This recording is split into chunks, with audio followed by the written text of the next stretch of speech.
Bom dia, bem-vindos à Academia AICEP, hoje para um ciclo temático sobre acordos comerciais da União Europeia.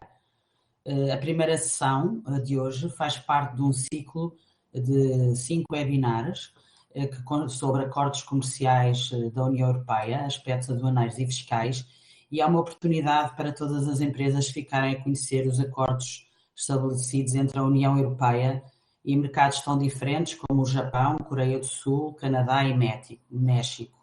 As sessões vão ser conduzidas pelo nosso convidado, Ricardo Oliveira, que é um especialista em matérias aduaneiras e fiscais e tem uma vasta experiência nesta área. Hoje a primeira sessão tem um caráter mais geral e irá centrar-se em todos os acordos da União Europeia, aspectos aduaneiros e fiscais e no relacionamento do espaço comunitário com outros mercados. Vamos abordar a política comercial e externa da União Europeia e os acordos que se encontram em vigor ou em negociação e as vantagens relativamente à exportação para mercados extracomunitários. Como eu disse, teremos 4 sessões seguintes sobre os 4 mercados que indiquei e para as quais gostaríamos naturalmente de continuar a contar com a vossa presença. É um gosto tê-lo aqui, Dr. Ricardo Oliveira, e vamos dar de início imediatamente à ação. Tem a palavra. Obrigado. Bom dia a todos. Como é evidente, tenho que agradecer ao AICEP por dar esta oportunidade. A oportunidade de fazer um webinar ou um conjunto de webinars mais técnicos. A ideia que esteve subjacente a fazermos estes webinars foi precisamente fazer-se algo mais técnico, que no fundo é aquilo que as empresas acabam por precisar verdadeiramente no seu processo de internacionalização.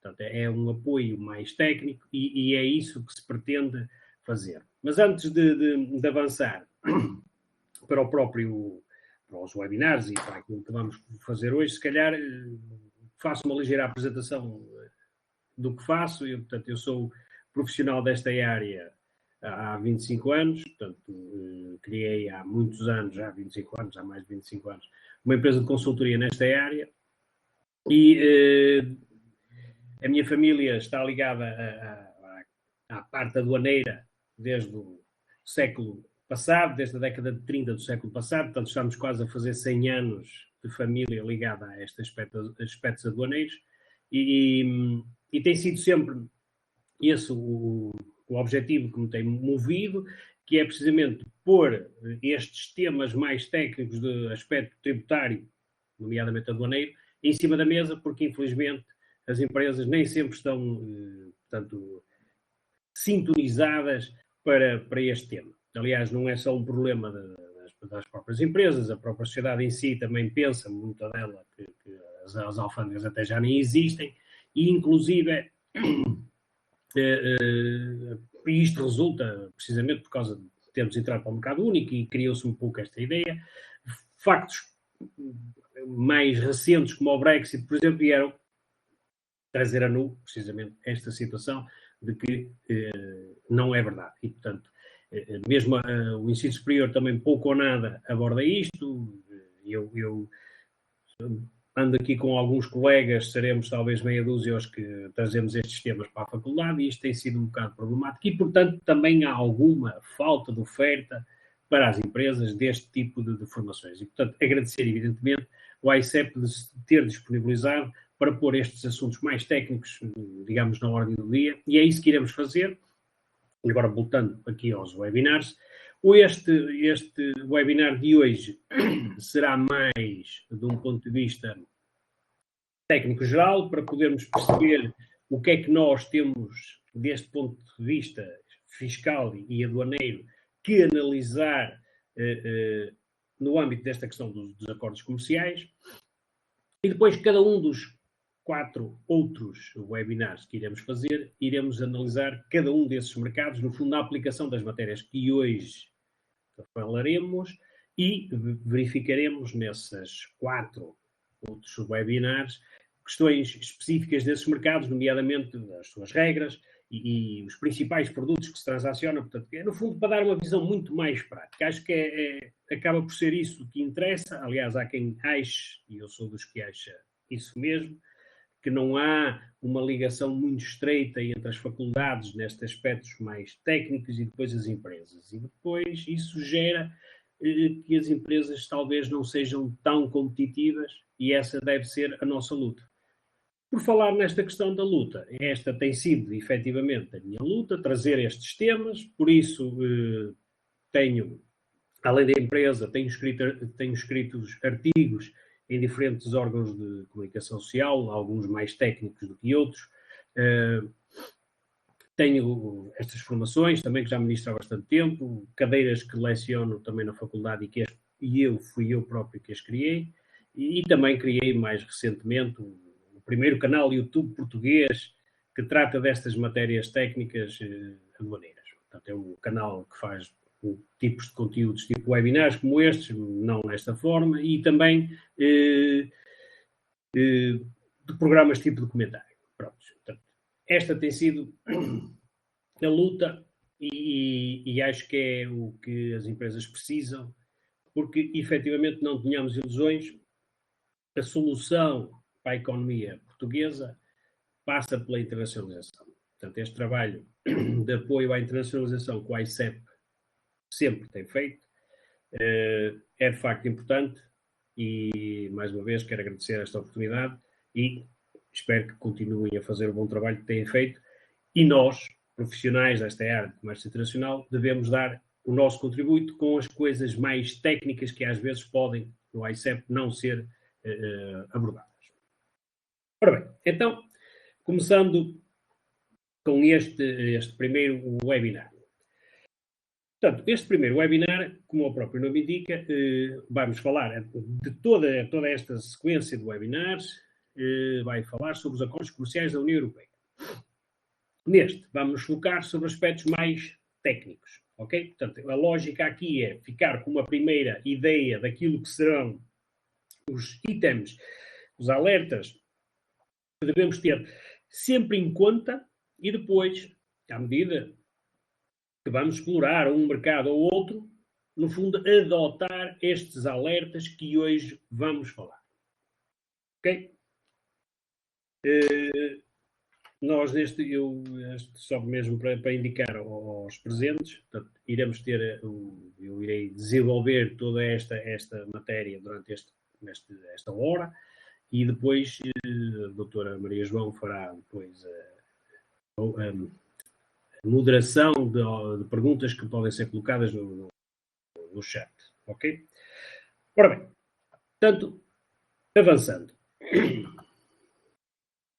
Ora bem, este webinar é preciso para isto, para abordar questões mais práticas relacionadas com estes temas. É o que às vezes não acontece.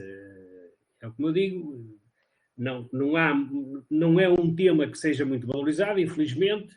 As empresas vão para o terreno, avançam com processos de internacionalização e não fazem estas análises prévias, esta análise mais técnica, porque eu diria que é mais fina, e, portanto, e isso resulta precisamente de tudo aquilo que já disse no passado, que é, nem sempre se tem a percepção de que este tema é um tema importante, o próprio ensino superior não o aborda praticamente, há muitos cursos de gestão internacional, mas se vocês forem ver os conteúdos desses cursos de gestão internacional, quase nunca se fala nem de fiscalidade específica em comércio internacional, e há muita, tampouco se aborda qualquer tema do ponto de vista aduaneiro. É algo que basicamente é como se não existisse. E, portanto, esse é que é o objetivo. O objetivo é trazer esses temas para cima da mesa para precisamente as empresas, quando se forem internacionalizarem, levarem esta matéria preparada ou estarem preparados para isto, não é?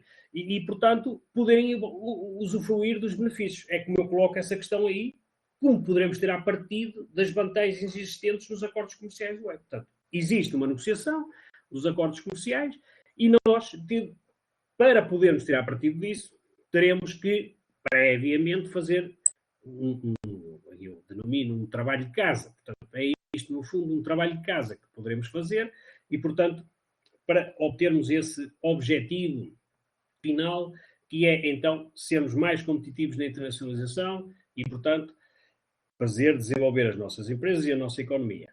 Repito, eu também sou economista, já agora eu não disse isso. Eu eu sou profissional da área e sou despachante oficial. Portanto, é aquela profissão que executa as declarações tributárias junto das alfândegas, exportação e importação. E outras, como, por exemplo, as DICs, referentes aos impostos especiais sobre consumo. Sou também contabilista certificado, precisamente porque acho que esta abordagem deve ser uma abordagem integral, não basta apenas segmentar. Esse foi também um dos grandes problemas sempre destas matérias mais técnicas, que era, havia no Ministério das Finanças, e agora continua a haver, mas agora está camuflado, a Direção-Geral de Finanças, Contribuições e Impostos, e a Direção-Geral das Alfândegas, portanto, dentro do Ministério das Finanças.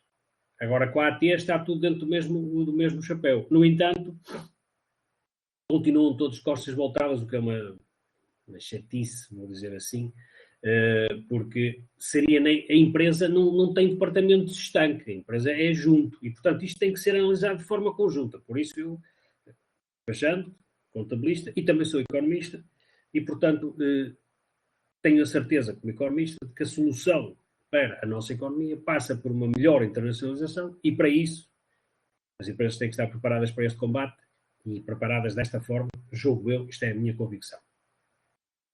Prontos. Portanto,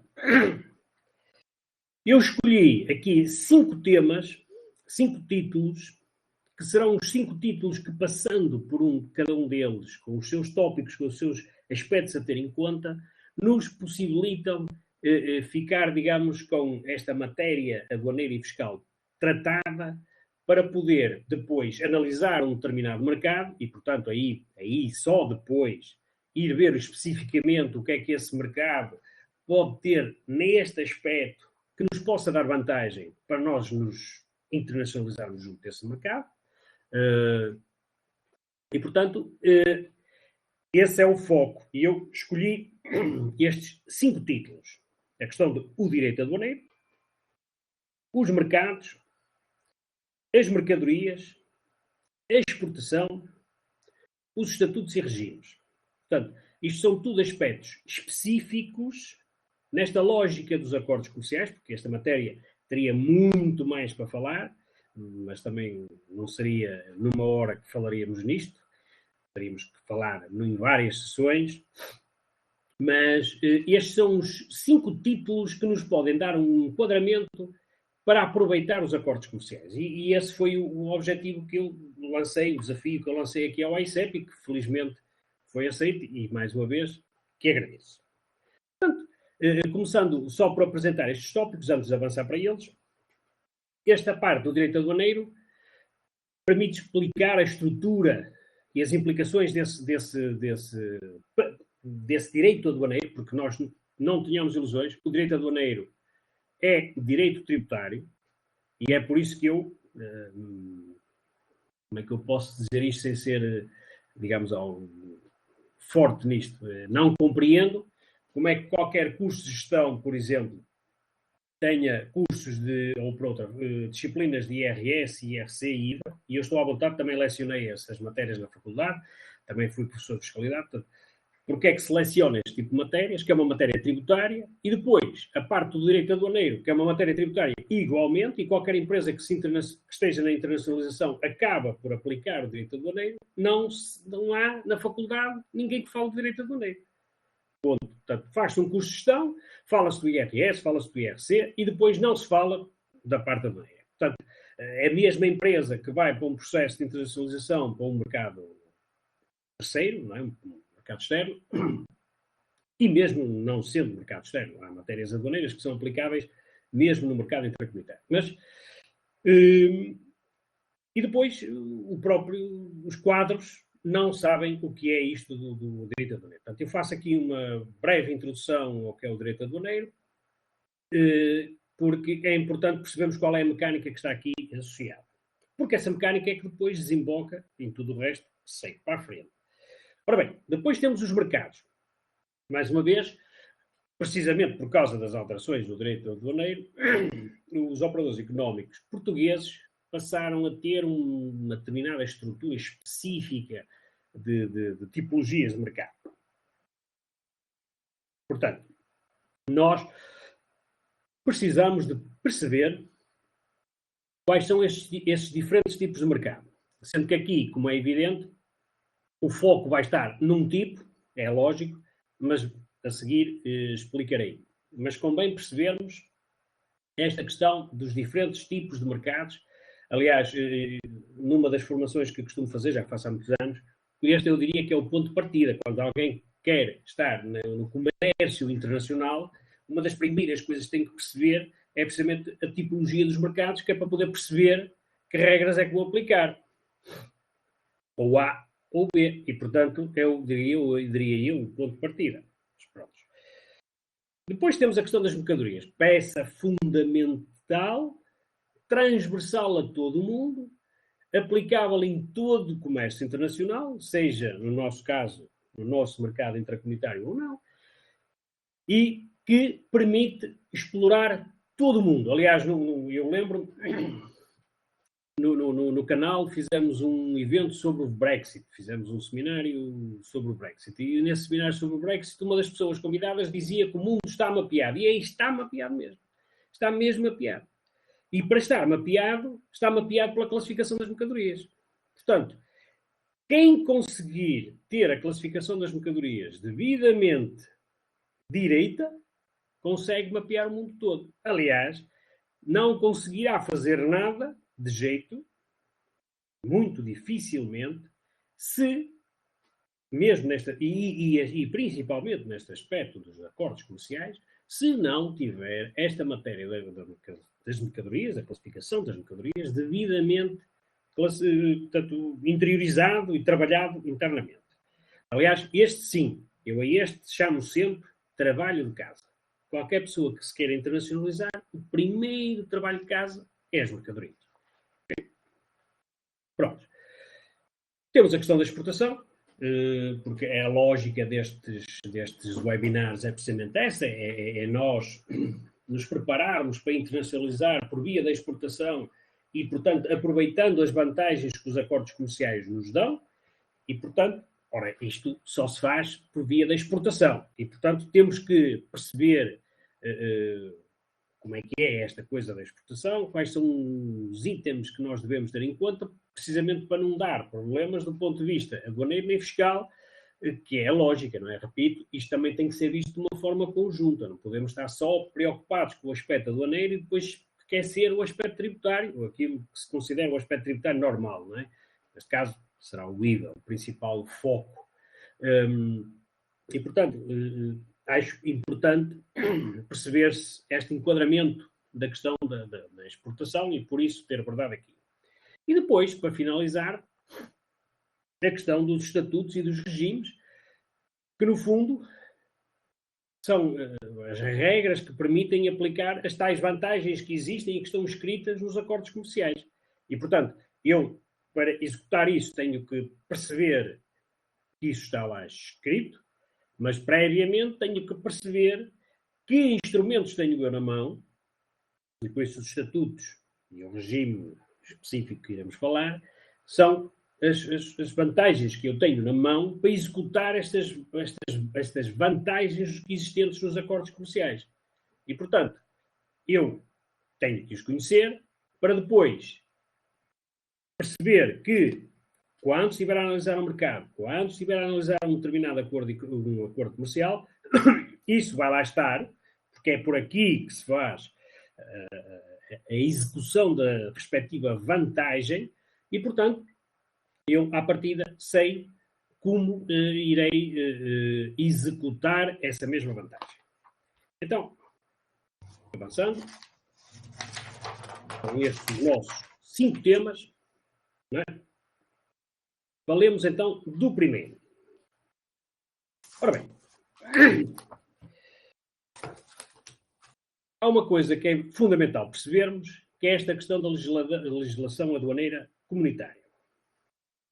Com a criação do mercado único em 1993, portanto, 1 de janeiro de 1993, a União Europeia começou com o acordo de ferro e do aço e depois foi evoluindo, sempre teve subjacente esta questão da CEE e da União Europeia, sempre teve subjacente uma questão não só económica, Teve sempre subjacente também algo mais.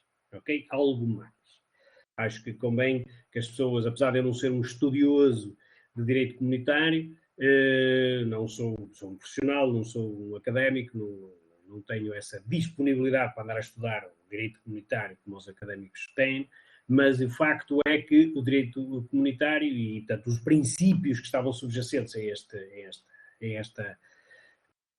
portanto, a União Europeia, ou a CE e a União Europeia, sempre foi algo mais do que meramente tributário, do que meramente aduaneiro. Meramente aduaneiro tínhamos a EFTA, na década de 60. A CE não era assim.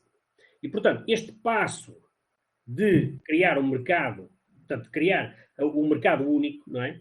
Era um desses passos. Não é? E depois, mais tarde, veio a questão monetária, que já demos esse passo. Agora só falta o último passo. Qual é o último passo? É a união política, não é? Portanto, isto não tínhamos ilusões, isto são os passos. Portanto, o foco aqui não é um foco meramente económico. Portanto, aqui é um foco mais do que meramente económico. Ora bem, com a criação disso, teve que se criar uma coisa que foi a uniformização, porque isto só é possível. O mercado único só é possível aplicando direito aduaneiro. Ponto. Não vale a pena. O direito aduaneiro foi a base para criar o mercado único. E, portanto, quando se cria o mercado único, uniformiza-se a legislação aduaneira. Por isso é que não há legislação aduaneira portuguesa. Não há legislação aduaneira espanhola. Não há legislação aduaneira alemã. Certo? Há legislação aduaneira comunitária.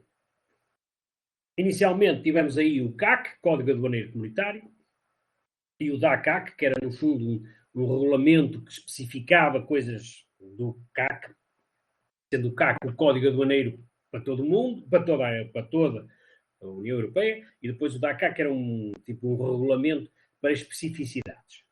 E a partir de 2015 passamos a ter o CAU, Código Aduaneiro da União, e aqueles seus atos paralelos, que no fundo funcionam como se funcionava o DACAC anteriormente, que é o ato de execução e o ato delegado. Pronto. Que no fundo depois vem introduzir regras específicas para determinadas coisas que estão consagradas no princípio, que é o CAU. Portanto, toda esta matéria aduaneira é uma matéria comunitária, não é nacional.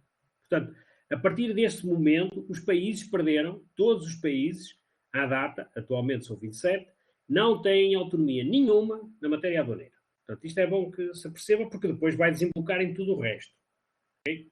E é uma coisa que às vezes que isto passou tipo foguetão pelas pessoas. Não é? É a mesma coisa que alguém vir agora dizer, atenção que no que diz respeito à relação das famílias, Código Civil, por exemplo, deixa de haver o Código Civil português, isto passa para a União Europeia. É a União Europeia que decide como é que se faz. Portanto, isto foi isto que aconteceu na matéria aduaneira, ok? Portanto, isto não é crítica nem deixar de ser, é o que é. É para se perceber que é assim, e acho que nem toda a gente percebe, porque isto é um assunto que não se fala, portanto, nem toda a gente percebe que é assim, e é assim. Como é evidente, isto implica a tal unidade da pauta aduaneira.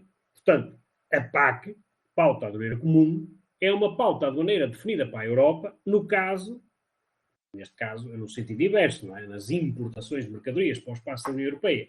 Portanto, a PAC é comum. Todos os países adotam a mesma pauta. Portanto, não há... vivemos nesta altura a questão da pandemia, não é? Ainda estamos a viver, não é? Aquelas matérias como não exportar a vacina... Já não me lembro do nome da vacina. Se a Maria João me puder ajudar, lembra-se do nome da vacina? Não. Aquela inglesa. A AstraZeneca, não? A AstraZeneca, muito bem. Saiu um conjunto de regras da União Europeia a dizer não se pode exportar a AstraZeneca. Portanto, não foi Portugal que disse não se exporta a AstraZeneca. Não, foi a União Europeia. Portanto, não há mais. Saiu, por exemplo, na altura, a regulamentação a dizer assim, olha, a União Europeia permite que determinadas mercadorias associadas ao combate ao Covid, máscaras, passam a usar do regime de franquia na importação dessas coisas. Não foi Portugal que definiu. Se alguma vez algum ministro disser assim, nós não conseguimos nada, foram lá fora que decidiram que assim fosse, precisamente porque é isto que nós vivemos. O direito aduaneiro está na União Europeia, nós não temos autonomia nenhuma. Portanto, a PAC é exatamente isso mesmo, é a pauta aduaneira comum, neste caso na tributação. Portanto, e aqui podemos imaginar que determinados produtos portugueses possam estar menos protegidos do que outros produtos dos nossos parceiros da União Europeia. Mas isso é outra conversa. Pronto. Portanto, isto implica que estes acordos comerciais que nós estamos a falar são feitos no âmbito da União Europeia. Não é Portugal que negocia, não é Portugal que define que não há a minha mercadoria. É a mercadoria UE. Não é a mercadoria de Portugal. É a mercadoria UE. Origem UE. Que vai para o país, como vamos ver, o Japão, a Coreia do Sul, o Canadá e o México. Ok? Portanto, não é Portugal a negociar direitos aduaneiros com o México, ou com o Canadá, ou com a Coreia do Sul, ou com o Japão. Não. Não, isso também não existe. Portanto, é a União Europeia que negocia. Certo? Isto também é importante para percebermos se podemos nós todos percepcionar, se acham, cada um fará o seu juízo, isto não está para aqui, este não é o tema, mas cada um fará o seu juízo, se isto nos favorece ou nos desfavorece nesta questão de negociar determinadas coisas no âmbito destes acordos comerciais. Os acordos comerciais são feitos UE, não Portugal, Espanha, não, isto não existe. Outra coisa também muito importante é a questão da receita dos direitos aduaneiros. A receita dos direitos aduaneiros, estamos a falar na importação, portanto não é muito para o nosso tema dos acordos comerciais, mas é só para percebermos como é que isto funciona.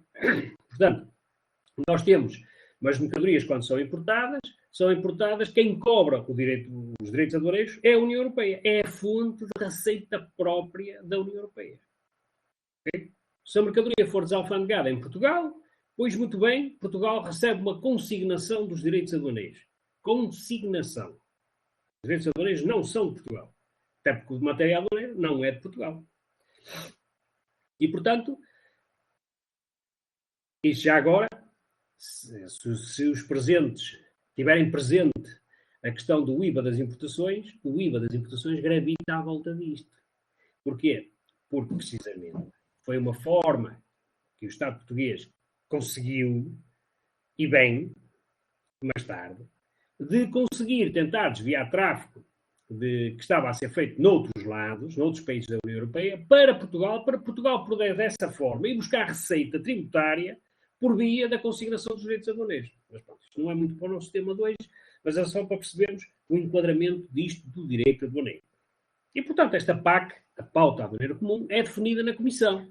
Portanto, é a Comissão, que é o governo da Europa, que define isto, a pauta, a PAC. O que é que se tributa, por que se tributa, com que taxas. É claro que isto tudo resulta dos tais acordos comerciais que cada um, que Portugal não, peço desculpa, que a União Europeia vai fazendo no âmbito de todos os países do mundo. Ok? Portanto, esta questão do direito aduaneiro é mais só para se perceber que é assim. Portanto, isto é assim e isto traz essas implicações de tudo para a frente que vamos ver. Ok? Repito, as questões serão colocadas no fim, tomem nota do que for necessário, do que acharem necessário questionar. Ok? E espero que questionem muita coisa. Muito sinceramente, eu não sou nenhum bicho-papão, como podem imaginar. Muito bem. Os mercados. Ora bem, precisamente pelo facto de termos criado o mercado único, os agentes económicos da UE viram-se na contingência de, a partir de 1 de janeiro de 1993, terem dois tipos de mercados. São dois tipos de mercados com tratamentos aduaneiros e fiscais completamente diferentes e, portanto, nós temos que perceber que, quando vamos para o comércio internacional, temos que perceber que são dois tipos de mercados diferentes e que, portanto, temos que, em cada um deles, aplicar as suas regras e, portanto, temos que perceber quais são cada um deles e as suas regras. Está claro, não é? Isso é lógico. Portanto, desde logo ficamos, a partir desse dia 1 de janeiro de 1993, com dois tipos de mercado. Mercado externo, que era o que já existia a 31 de dezembro de 1992, e o mercado intracomunitário, que é o que passou a existir a partir de 1 de janeiro de 1993. Eu nesta matéria, estou à vontade. Eu, apesar de ser novo na altura, já andava lá pelas alfândegas, já ajudava o meu pai a trabalhar, porque o meu pai também é despachante, o meu avô foi funcionário da alfândega, portanto, estamos a falar da década de 30 do século passado, e este era o foco, na altura, era o foco problemático, como é que se vai começar a criar, quais são as regras novas para este novo mercado, que era o mercado intracomunitário. Portanto, isto foi uma quebra de paradigma e portanto, as empresas tiveram que se ajustar. O mercado externo, eu identifico aí como todo o mundo, mais os territórios terceiros e territórios especiais. Portanto, há territórios que têm tratamentos especiais. Eu estou-me a lembrar agora de um território que resultou, neste caso, no sentido oposto, só para perceberem o que é isto, um território especial. A Irlanda do Norte, hoje, é tratada como fazendo parte da União Europeia. Mas a Irlanda do Norte faz parte do Reino Unido. E o Reino Unido não faz parte da União Europeia. Portanto, isto é demonstrar o que é um território especial. Isto faz-me lembrar a questão na altura, ai meu Deus, isto vai ser um pânico com o Brexit, ninguém se vai resolver, ninguém vai conseguir resolver o problema da Irlanda do Norte. Quando nós já tínhamos, só há 30 anos, não é? Porque isto tem quase 30 anos, não é? 1 de janeiro de 1993 tem quase 30 anos. Só tínhamos há 30 anos a solução para o problema e que passava precisamente por tratá-lo desta forma, como um território especial e, portanto, defini-lo como fazendo parte da União Europeia. Mas territórios terceiros são territórios que, pertencentes a países da União Europeia, são tratados como países terceiros e todo o mundo, que é os países terceiros, que são precisamente os mercados que iremos falar, não é? Coreia do Sul, Japão, Coreia do Sul, Canadá e México são tudo países terceiros, portanto, faz parte do mercado externo. Portanto, este é o mercado externo. O mercado intracomunitário é todo aquele que está definido no Código Aduaneiro da União, o tal CAU, nomeadamente no artigo 4º. Basicamente, se quiserem fazer aí uma mnemónica, no fundo serão todos os países da União Europeia, mas nos seus territórios da União Europeia. Porque nós temos que perceber que há determinados países da União Europeia que têm territórios fora da União Europeia. Ou, por outra, fora da Europa. Era o que eu queria dizer. Peço desculpa. Fora da Europa. Temos Ceuta e Melilla, que pertence ao Reino de Espanha. Temos a Groenlândia, que pertence ao Reino da Dinamarca. Temos Suriname, que pertence ao Reino Holandês. A Guiana Francesa, que pertence à República Francesa. E portanto, Ceuta e Melilla está em África. Suriname e Guiana Francesa estão na América do Sul. A Groenlândia pertence à plataforma continental americana. Portanto, como estão a ver, são territórios. Estes são os tais considerados territórios terceiros, não é? E tudo isto gravita à volta do direito aduaneiro. Portanto, do tema, já agora, se me permitem, do tema anterior, não é? Porque, precisamente, fruto de se ter criado isto, em matéria aduaneira, tudo vai atrás. E por isso é que se criou o RITI, do regime do IVA das transmissões intracomunitárias, porque quando se está a vender e a comprar do mercado intracomunitário, não se está a vender nem a comprar no mercado externo, portanto tem as suas regras. Portanto, é esta a análise que temos que fazer obrigatoriamente. Ok? Portanto, nós temos que perceber que os mercados são estes dois tipos de mercados e, portanto, nós não temos outra solução que não seja, portanto, perceber que estes existem, que têm estas nuances, acima de tudo, perceber quais são os territórios de cada um deles, porque vou-vos dar aqui um exemplo. Eu, se estiver a vender uma mercadoria para uma empresa sediada em Madrid, ok? E o cliente até me fornece o NIF para eu validar no VIES, etc. Tudo muito bem. Só que a verdade é que se eu tiver que colocar a mercadoria em Ceuta, eu não estou a fazer uma transmissão intracomunitária. Estou a fazer uma exportação. Ok? Ou no sentido inverso, eu tenho uma empresa francesa que me faz chegar uma fatura de Paris, mas efetivamente essa mercadoria vem da Guiana Francesa. Então não é uma aquisição intracomunitária, é uma importação. Ok? Portanto, aqui o foco tem que estar no território. Por isso, esta questão, para este aspecto dos mercados, o conceito de território barra país, é fundamental. Fundamental. Okay? Porque aqui o conceito de país que está associado à transação não é aquele conceito de país político, mas é sim este conceito de mais pequeno, digo eu, costumo tentar explicar desta forma, é o conceito mais pequeno, que é um conceito de território. Portanto, a mercadoria vem de onde, especificamente, né? Ou vai para onde, especificamente. Não basta dizer que o sujeito passivo é espanhol ou não é por aí, não é? A questão, o foco aqui, nesta questão aduaneira, foca-se sim na questão do território, para onde vai e de onde vem. Ok? Portanto, este conceito de território, digamos, é um território-país, tem que estar bem pensado quando estamos a falar de mercado, de comércio internacional. Portanto, isto é um aspecto prático que temos que perceber. Portanto, isto desmonta tudo. Não é? Se nós não conseguirmos perceber exatamente isto, podemos ter um problema de estar a montar sempre mal as operações. Não é? Portanto, isto...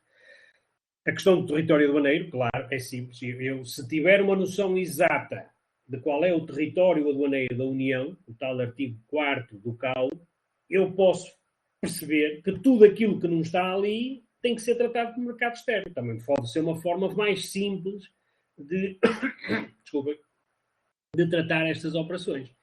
E existe uma ISO, a ISO 3066, que é uma ISO onde tem, no fundo, uma transposição disto, porque a codificação dos países não é uma codificação por país político, é uma codificação que obedece precisamente a este conceito de território barra país. Okay? Ilhas Marshall pertencem aos Estados Unidos, mas é tratado como Ilhas Marshall. Não é? Pronto, estou a dar aqui exemplos. Bermudas pertence, não é? Pertence é tratado na Commonwealth e é tratado como o Reino Unido, portanto, e não é. É tratado como Bermudas. Portanto, estamos a dar aqui alguns exemplos de territórios que são, portanto, que depois permitem distinguir qual é o mercado. Portanto, temos que ter essa noção exata destas diferenças, ok? Continuando.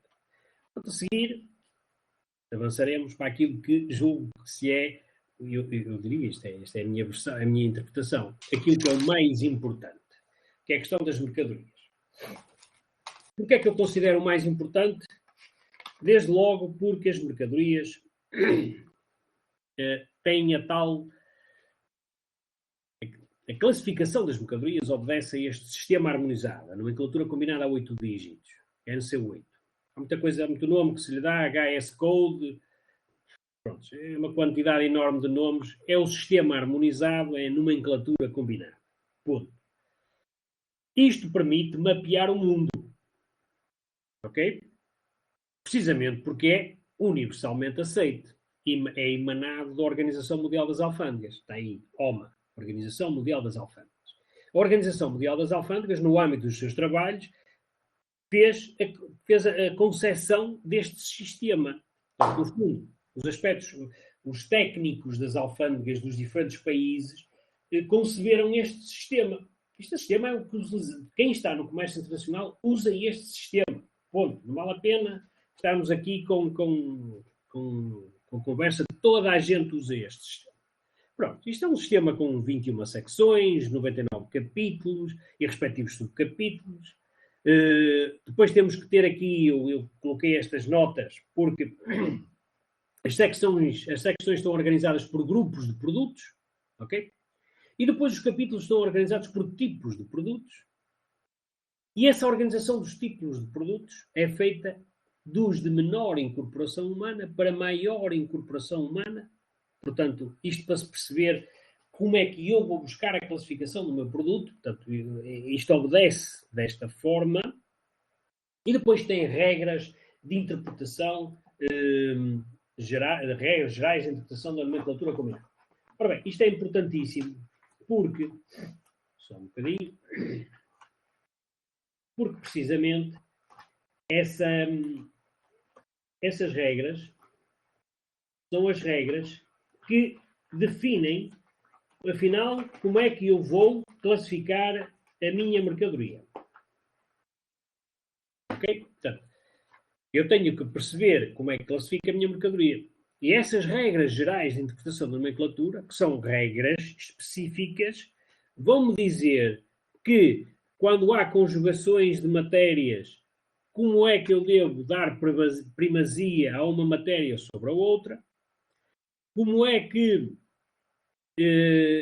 se a mercadoria se apresenta, desde logo há uma questão de princípio básico, que é, a mercadoria apresenta, conforme a forma que a mercadoria se apresenta a uma alfândega, que a mercadoria é classificada. Agora a questão, uma das regras é, por exemplo, se a mercadoria se apresenta desmontada, como é que é? Ela ainda tem características que a identifiquem como sendo aquela mercadoria ou deixa de ser aquela mercadoria para passar a ser partes daquela mercadoria? Para uma bicicleta, o facto de lhe tirar o volante faz com que ela deixe de ser bicicleta ou não? Um exemplo. Não é? Portanto, há regras para tudo isto. É evidente que, e também não tenhamos ilusões, não vai ser num seminário de 1 hora que vamos dominar estas formas de classificar, não é? Aliás, isto é matéria específica do despachante oficial, é a única profissão em Portugal que estuda como se classifica uma mercadoria, e é precisamente uma das coisas importantes que está aqui subjacente. Eu recordo-me perfeitamente, agora isto é feito de outra forma, mas o ICEP tinha um ficheiro Excel, se calhar a Maria João ainda se recorda disso, um ficheiro Excel onde se permitia que a empresa inscrevesse os produtos que tinha e dessas suas características. Uma das notas que o ICEP mencionava era: procura um despachante para classificar as mercadorias. Hoje em dia, quem se registrar no ICEP, uma das coisas que tem que fazer é precisamente classificar as mercadorias. Portanto, eu aí considero isto o trabalho de casa, que é o primeiro trabalho que nós podemos fazer e que devemos de fazer é analisar internamente quais são os produtos que nós queremos exportar e fazer este trabalho. É evidente que internamente não haverá gente capaz para saber classificar segundo estas regras todas. Podemos ter alguma experiência, mas depois coisas mais finas podem não passar. Portanto, esse é o primeiro trabalho que eu sugiro que se faça. E porquê? Precisamente porque, tal como estão aqui nestes itens todos mencionados, isto é universal. Portanto, se a lógica é eu exportar para um determinado país, nesse mesmo país, a classificação vai ser igual. Certo? Portanto, e depois, uma das coisas também que já agora vem a seguir, que é as pautas aduaneiras, todas elas, em todo o mundo, estão organizadas pelo sistema de nomenclatura combinada, por este sistema da classificação. A nossa PAC, que falei há bocado, está assim organizada. Quem quiser vender produtos para a União Europeia e for analisar a nossa pauta aduaneira comum, é fácil. Pega na classificação da mercadoria que pretende vender para o nosso mercado e vai ver na pauta aduaneira comum como é que se tributa essa mercadoria. Pronto? E é exatamente aí. Portanto, nós se invertermos isto, não é? Nós se invertermos isto, vamos obter o mesmo resultado. Nós, se queremos o Japão, se queremos a Coreia do Sul, se queremos o Canadá, se queremos o México, podemos analisar e devemos analisar as pautas aduaneiras de cada um desses países, iremos fazer isso, não é? E ver a classificação das mercadorias lá, a nossa classificação. E então eu sei, o meu produto é um 36, ora muito bem, no Canadá, qual é a tributação? E no Japão? E na Coreia do Sul? E no México? Portanto, mas eu não consigo procurar a informação de que pretendo se não estiver feito o trabalho de casa para perceber que produtos é que pretendo exportar e que, portanto, quais são os produtos e quais são as informações que eu vou procurar no mercado de destino. Portanto, esse trabalho, repito, é o primeiro trabalho de casa. E isto é tão verdade, e aqui o ICEP tem isto como, digamos, uma bíblia, eu desculpando que eu não estou a estar aqui a falar em nome do ICEP, mas o ICEP pede a todas as empresas, quando se registram, para dar a classificação dos pautais das mercadorias. Precisamente por causa disso. Já para não falar noutros aspectos paralelos, que eu já agora também enuncio, o próprio ICEP, quando recebe solicitações de nomes de fornecedores portugueses para determinadas mercadorias, o suposto cliente que pede uma posição pautal. Certo? Portanto, essa posição pautal, estando lá, você, a empresa que se registrou com aquela posição pautal, vai aparecer na relação para os possíveis clientes. Portanto, isto é fundamental. Não só permite este tipo de apoio que a ICEP dá, como é a única solução que temos para poder, junto dos sistemas, portanto, das pautas aduaneiras na importação, portanto, dos mercados para onde nós nos pretendemos ir, conseguir recolher os elementos que nos interessam. E os próprios acordos comerciais também o mencionam. Porque depois, quando há origens preferenciais, que é um regime que vamos ver no fim, também é pela classificação das mercadorias que isso lá está mencionado. Mercadorias da posição pautal X podem gozar da regra das origens preferenciais se tiverem X condições. Ok? Portanto,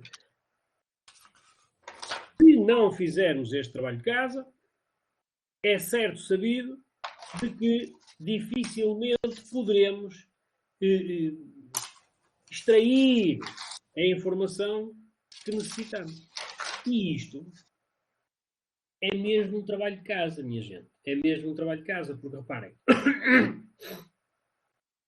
ninguém pode conhecer melhor o vosso produto do que vocês mesmos, não é? Qualquer um dos que aqui estão conhece com toda a certeza, melhor do que ninguém, o produto que tem na mão. A única coisa que eu estou aqui a dizer é, então vamos transformar essa informação em informação de âmbito aduaneiro. Como? Contratando um profissional que vos fará esse trabalho e, portanto, vos criará a tal parametrização, o tal quadro onde está tudo isso definido. E se estivermos a falar, já agora, de produtos industriais, então também deveremos de conhecer as matérias-primas incorporadas na produção desse produto industrial. Porque isso também é algo que nos acordos comerciais, como estamos aqui a ver neste segundo item, não é? É algo que está lá. E é, ora bem, as regras, você obtém a regra, o regime de origem preferencial se cumprir com determinadas regras. As regras podem ser precisamente essas, a incorporação de matéria não ser superior a... E, portanto, podemos ter necessidade também não só de saber a questão da classificação pautal de uma mercadoria, mas se forem produtos industriais, também não é despeciente, nada despeciente, o facto de se conhecer a classificação pautal das matérias-primas incorporadas na fabricação desse produto. Ok? Portanto, isto é fundamental. Eu sem isto não consigo avançar com o tratamento mais fino. E, portanto, não tínhamos ilusões. Estamos aqui alguns a assistir, quase 70. Este é o nosso trabalho de casa. Ok? Este é o nosso trabalho de casa. O nosso trabalho de casa é precisamente perceber exatamente quais são as nossas mercadorias. Ok? E, repito, mais ninguém conhece melhor as mercadorias do que aquele que as tem e que as fabrica. É só transpor essa informação para uma informação de caráter aduaneiro. Ponto. E a partir daí, todo um mundo se abre, precisamente porque isto é global, mundial e é igual em todo lado. Ok? Prontos. Então, falemos da exportação. Portanto, nós estamos focados aqui na lógica de internacionalizar a economia portuguesa, na questão dos acordos comerciais da União Europeia e, portanto, o foco tem que estar absolutamente na questão da exportação. Okay? Portanto, é na exportação que nós vamos conseguir cumprir este desidrato final, vamos dizer assim. Okay? Portanto, não há verdadeiramente um conceito de exportação. Portanto, eu estou a falar isto porque, desculpem, que algumas vezes em matérias tributárias tenta-se ser mais concreto e escrever exatamente uma exportação compreende-se por exemplo, no código do IVA não há, nos CAU não há, mas como é evidente toda a gente tem uma noção do que é uma exportação. Basicamente é isto que aqui está escrito, não é? Que é uma saída de uma mercadoria, UE, tem que ser uma mercadoria UE, portanto que tenha estatuto comunitário da União Europeia, para um território fora da UE. Ok? Reparem só, fora da UE. Isto logo aqui à partida, se eu estiver com uma mercadoria UE em Portugal e a colocar em Espanha, ela não saiu do território UE, portanto eu não estou perante uma exportação. Ok? Portanto, são aquelas coisas que às vezes se confunde. Não. Isto não dá para enganar. Só há exportação quando sai fora do território da UE. O território da UE já falamos, já vimos o que é. Portanto, é fundamental perceber estes conceitos. Senão podemos andar aqui enganados. Portanto, isto, quando eu vendo para a Espanha, não exporto. Faço uma transmissão intracomunitária. Ok? Pronto. Estamos a falar de exportação. Eu nas aulas, agora não dá, não é? Mas eu nas aulas costumo levar um livrinho, que é pequenino, como podem ver, e digo sempre, quem no fim das aulas não souber distinguir o que é uma exportação, leva com ele, não é? Portanto, eu agora com estas coisas online não dá para fazer isto, nem para ameaçar, mas, meus amigos, exportação é uma coisa, transmissões intracomunitárias são outras, mercado externo é uma coisa, mercado intracomunitário é outro. Nós estamos a falar de mercado externo em concreto, ok? Portanto, como estamos a falar de mercado externo em concreto, nós estamos a falar do conceito, que repito, não há um conceito escrito do que é uma exportação. Ok? Certo? Pronto. Ora bem, para a frente. Como é evidente, quando se está a exportar, não estamos perante a tributação de direitos aduaneiros. Porquê? Vou falar na exportação. Porquê? Porque quando estamos a exportar, a mercadoria sai do espaço, do mercado, neste caso, mercado UE. Ela saiu. Portanto, não há uma introdução em consumo. Portanto, não há tributação. Na exportação, não há tributação em direitos aduaneiros. Isto é evidente em todo lado. As exportações, todas elas, são obrigatoriamente declaradas em termos aduaneiros. São chamados despachos aduaneiros de exportação. Precisamente porque as mercadorias estão dentro da UE, têm estatuto UE e têm que ser retiradas do espaço da UE e, portanto, tem que haver uma validação das alfândegas no controlo de que essas mercadorias estão a sair e, portanto, é para isso que serve a declaração aduaneira, que é para validar a saída da mercadoria do território aduaneiro da União, neste caso, não é? Porque, repara, não é de validar da saída do território de Portugal, é validar da saída do território aduaneiro da União. Já disse, é logo o primeiro item, isto é comum a todo o espaço da União Europeia. Ok? Portanto, quem for fazer exportações, uma das primeiras coisas que sabe é que tem que ter declarações aduaneiras de exportação. Ok? Portanto, tem que fazer. E elas fazem-se junto às alfândegas. E as declarações aduaneiras de exportação têm um conjunto vasto de informações, sendo que uma das informações base é precisamente a classificação das mercadorias. Ok? Pronto. Outra questão fundamental, evidentemente, é que as exportações estão isentas de IVA. É lógico, não é? Precisamente por causa do princípio do item anterior, ou do primeiro item que aqui está, que é não vai haver introdução em consumo. Vai sair Portanto, o IVA é um imposto geral sobre consumo. Quando eu estou a vender para outro mercado, há de haver tributação de imposto geral sobre consumo no território, país, onde essa mercadoria há de entrar. Ok? Portanto, não há uma tributação, não há uma tributação em sede de IVA no momento da exportação. Antes, pelo contrário. Aliás, as exportações, quem conhecer estas coisas tributárias, as exportações gozam de um estatuto, até, eu diria, especial. Qual é esse estatuto especial? Uma das regras do IVA, por isso se chama Imposto sobre Valor Acrescentado, e eu, como já disse, também dei IVA. O Imposto sobre Valor Acrescentado, ele é Imposto sobre Valor Acrescentado precisamente porque tributa o valor acrescentado nas transações. Portanto, o imposto por si mesmo permite-me deduzir o IVA que eu tive que suportar para fazer esta transação. Ok? Vou pôr aqui mais assim, pronto. Ou mais assim, é melhor assim, pronto. Ok? Portanto, eu só vou tributar esta parte, é a parte que eu vou entregar ao Estado, porque ele permite-me deduzir isto em toda a venda. Ok?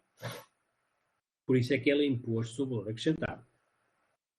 No caso das exportações, e portanto o princípio que tem que estar subjacente a isto é só se deduz quando se liquida. Se eu liquido o IVA, eu deduzo o IVA. Pronto. No caso das exportações, as exportações gozam de uma situação específica. Está no artigo 20 do Código do IVA, que é eu posso deduzir o IVA, mas não liquido o IVA. Porque quando eu exporto, está isento de IVA. Portanto, é um dos poucos casos em que eu posso deduzir o IVA não liquidando o IVA. Portanto, contraria o princípio genérico do IVA, que é só se deduz quando se liquida. E, portanto, aqui permite-se deduzir mesmo não se liquidando. Ora, isto traz vantagens, na medida em que as próprias empresas podem ser elas, o efeito do IVA ser completamente neutro. Ok? Portanto, eu posso estar, se for só uma empresa exportadora, exporto, deduzo o IVA de tudo. Portanto, o IVA para mim nunca tem efeito nenhum, basicamente. Ok?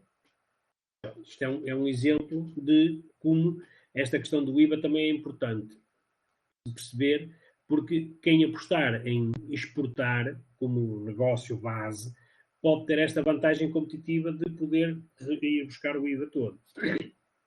Há também, que é algo que pode ser aplicável a estas operações de exportação, nomeadamente para estes mercados que iremos falar, que é este artigo 6 do Decreto-Lei 198/90, que foi um regime especial que equiparou operações internas ao regime de exportação. Este regime, no fundo, o que permitia era que eu conseguisse obter compras no mercado interno, compras essas que se destinavam especificamente e dentro de um prazo concreto para exportação. Eu comprava um fornecedor português, invocava este regime, o fornecedor português fornece uma mercadoria, não me liquida IVA, eu compro a mercadoria e depois, dentro de um prazo de 60 dias, agora não sei se são 60 ou 90 agora atualmente, exportava essa mesma mercadoria. Atenção que é a mesma mercadoria. Eu comprei esta e é isto que eu exporto. Não há diferenças nenhumas. Isso depois era controlado precisamente nas declarações. Nas declarações aduaneiras de exportação. Que eu fazia a declaração aduaneira de exportação e fazia aquilo que era o CCE, que é o despachante faz, que é indicar quem é que é o fornecedor nacional que forneceu aquela mercadoria específica que está agora a ser exportada. E, portanto, eu poderei aqui ter uma forma de conseguir mais uma vantagem fiscal no âmbito da exportação, que é eu estar a comprar nacional sem IVA, portanto, sem haver aqui o impacto financeiro de pagamento do IVA. Ok? Ora bem, também aqui, na questão das obrigatoriedades, a questão da declaração aduaneira faz a comunicação da exportação, depois essa exportação é validada e é emitida a certificação de exportação, que é o documento que depois nós, contabilistas, eu agora estou a falar como contabilista, vamos partir do pressuposto. Portanto, com esse documento é que nós temos a certeza de que a isenção do IVA está bem executada. Okay? Portanto, isto também, do ponto de vista, e não querendo entrar muito por aqui, mas convém que se percepcione isto, nós temos que perceber que para montar estas operações também convém criar um modus operandi interno, uma forma de arquivar estes elementos.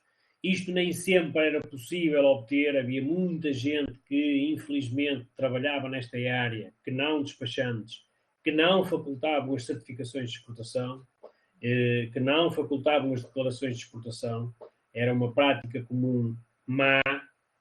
E felizmente que a partir do ano passado, também escrevi um artigo sobre isso, a própria plataforma do portal aduaneiro passou a permitir que todas as empresas passem a ter acesso direto às suas próprias exportações, coisa que nunca aconteceu. Portanto, só o ano passado é que as empresas exportadoras passaram a ter acesso à plataforma onde podiam ir buscar estes documentos. Portanto, só a partir do ano passado. Depois de julho, com as alterações do IVA no e-commerce e tal, mandaram lá remexer nas plataformas do portal aduaneiro, e uma das coisas que criaram foi precisamente criar essa possibilidade de o próprio importador, exportador, ter acesso a essas. Isso é importante para organizar a tal metodologia interna. Ok? Avançando então para o nosso último item. Então, nós temos aqui a questão dos estatutos e regimes. Ora bem, estes, no fundo, vão ser as ferramentas que nos permitem depois executar aquilo que está nos acordos comerciais, tendo em conta toda esta bagagem que nós já temos até agora, não é? Pronto. Existem dois estatutos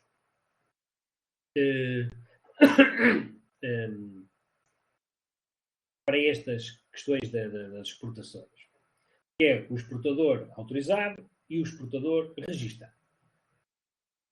Estes dois regimes, estes dois estatutos, possibilitam essencialmente a questão da prova de origem por parte do exportador. Portanto, não há necessidade de ser emitido um outro documento para fazer prova da origem da mercadoria. O que é muito vantajoso, porque simplifica os procedimentos. Depois, obedecem a um procedimento administrativo prévio, precisamente para obter esse estatuto. O que faz com que, para além da questão de simplificar o processo, eu diria que lhe atribui, que valida o processo. Porquê? Porque eu, para poder ter um estatuto, um destes estatutos, eu tenho que previamente, junto da alfândega, das entidades aduaneiras portuguesas, submeter um processo administrativo de candidatura. E isso vai ser objeto de análise, validação. Portanto, eu, quando chegar ao fim, vou poder dizer que aquilo que estou a dizer de que a origem das mercadorias é, de facto foi objeto de uma validação, de uma triagem, de uma análise. Portanto, não é emitir um documento qualquer. Quem estiver do lado de lá a comprar-me, ok? Sentir-se-á muito mais seguro se comprar a uma empresa que tenha um qualquer destes estatutos do que comprar a uma empresa que não tenha um destes estatutos. Precisamente porque os estatutos impõem, a obtenção dos estatutos impõe a existência deste processo administrativo e, como tal, é mais seguro para quem compra. Ora, isto também é uma ferramenta de competitividade. Porque se do lado de lá alguém estiver a analisar, comprar-nos a nós, ou comprar ao vizinho, nós temos estatutos e o vizinho não tem, com toda a certeza que esta coisa do estatuto dá-nos uma vantagem competitiva em relação ao nosso vizinho. Não é? Portanto, isto é também importante. É aplicável às mercadorias, como é evidente. Portanto, mais uma vez, uma das coisas que eu tenho que ter é a noção de quais são as minhas mercadorias. E, portanto, aliás, em qualquer um destes pedidos de estatuto, uma das coisas base que vai lá mencionada é precisamente a posição pautal das mercadorias. A posição pautal das mercadorias. Portanto, o trabalho interno, aquele trabalho de casa que eu há bocado falei, é sempre preciso. Sempre preciso. Sempre. Portanto, não há, nesta matéria, qualquer tipo de dúvida. E, portanto, eu tenho que perceber isto e fazer este processo. Diferenças entre ambos. O exportador registado é muito mais simples de obter. O próprio documento que está subjacente ao procedimento administrativo é muito mais simples. O autorizado é mais complexo. E isto resulta, a diferença de um para o outro, precisamente no âmbito dos acordos comerciais, que são tidos com os diferentes países.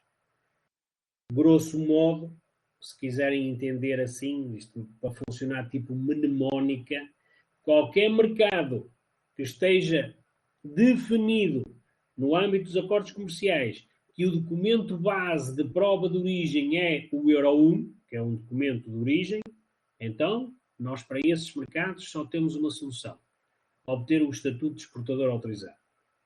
Para os outros, obtemos o exportador registado.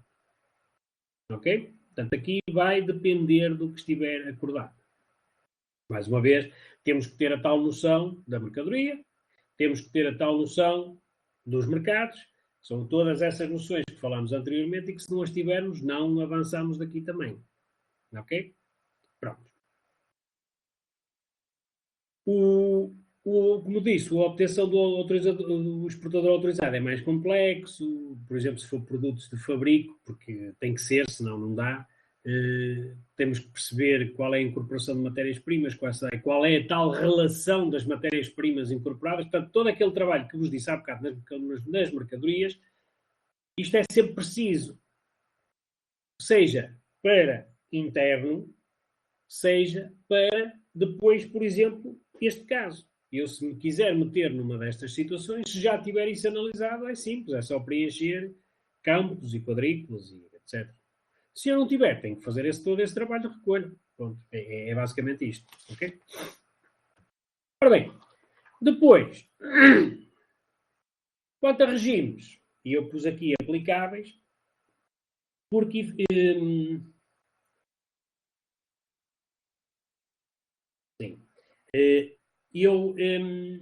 quanto a regimes, eu coloquei aqui a questão da origem preferencial, precisamente porque é na origem preferencial, o desidrato de ter os acordos comerciais é pretender obter o regime preferencial, da origem preferencial, no mercado de destino. Porquê? Porque se eu obtiver este regime de origem preferencial, eu no mercado de destino não tenho direitos ou há uma redução de direitos aduaneiros, que é o objetivo, não é? O objetivo é, e para isso é que se faz os acordos. Os acordos fazem-se para se poder permitir que se consiga vender uma determinada mercadoria em melhores condições.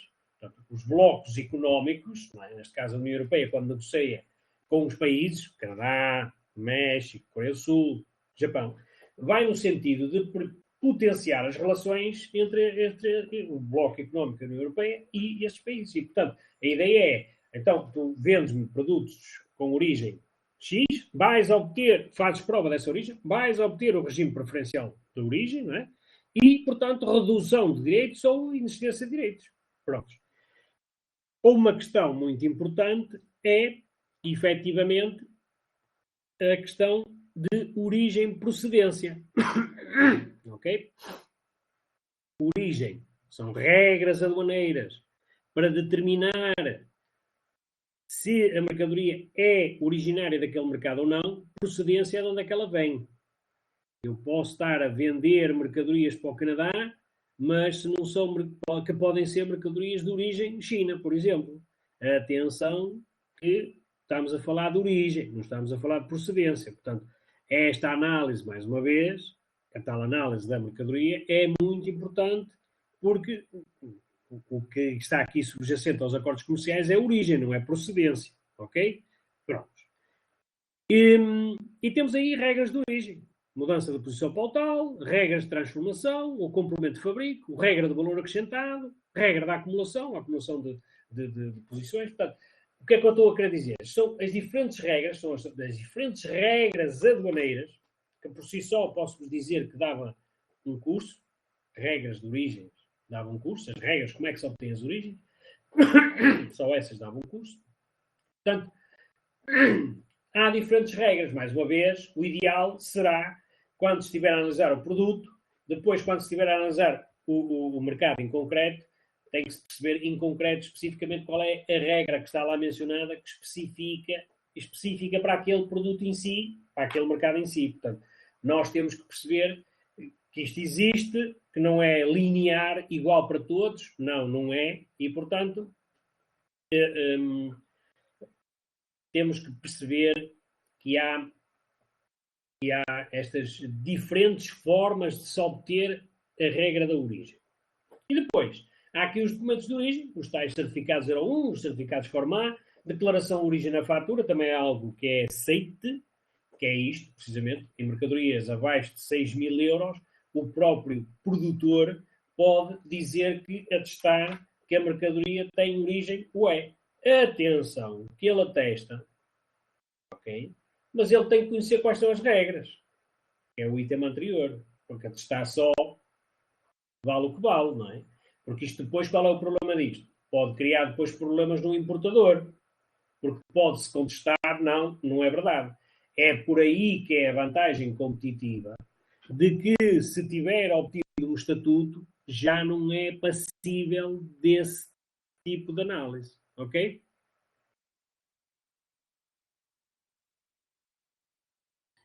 Eu vou acabar aqui hoje. Já passámos bastante do tempo, mas chama a atenção que vamos ter todos os meses, agora na prática, em relação a um mercado específico, vamos ter questões mais práticas, manuais e uma oportunidade de continuarmos a aprofundar estes temas tão importantes. Agradeço ao Dr. Ricardo Oliveira a colaboração, penso que foi extremamente interessante e importante, todos os presentes, e ficamos então à vossa espera já em março para o Japão. Muito obrigada e bom dia. Espero que tenham gostado. Obrigado. Muito obrigada.